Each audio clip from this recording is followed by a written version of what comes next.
বরাকের বিশিষ্ট অলিয়ে কালিম পীর মজিদ শাহ মামুর ৪৪তম বার্ষিক জলসা উপলক্ষে আগামী ২ ফেব্রুয়ারি মাঝির গ্রামস্থিত মোকাম প্রাঙ্গণে সারা রাতব্যাপী ওয়াজ মাহফিলের আয়োজন করা হয়েছে।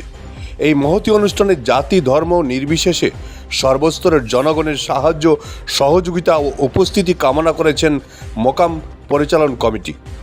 রোববার দুপুরে পরিচালন কমিটির কর্মকর্তারা সাংবাদিকদের অনুষ্ঠানের বিস্তারিত তুলে ধরে জানান, এশার নামাজের পর থেকে ওয়াজ মাহফিল শুরু হবে, চলবে ফজর পর্যন্ত। ওয়াজ মাহফিলে বরাক উপত্যকার বিশিষ্ট ইসলামিক পণ্ডিতরা উপস্থিত থেকে বক্তব্য রাখবেন। জিকির ও বিশ্বশান্তি কামনা করে বিশেষ প্রার্থনার মাধ্যমে অনুষ্ঠানের সমাপ্তি ঘটবে।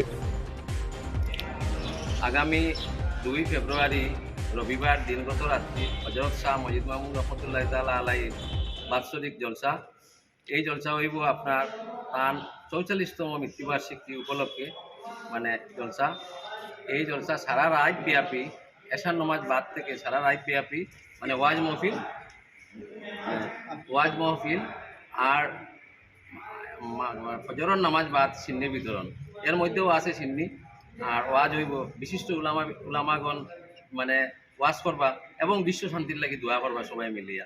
তাই আমরা মোকাম কমিটির তরফ থেকে আমি সেক্রেটারি হিসাবে সোনাইবাসী তথা বরাকভ্যালির সবাইকে আমি এই ২ ফেব্রুয়ারি রবিবার দিনগত রাত্রি এই মহান অনুষ্ঠানে, এই পবিত্র অনুষ্ঠানে উপস্থিত থাকিয়া এবং সহযোগিতা করিয়া সবে দোয়া শরীক হওয়ার লাগে আমি আবেদন রাখি মোকাম কমিটির পক্ষ থেকে।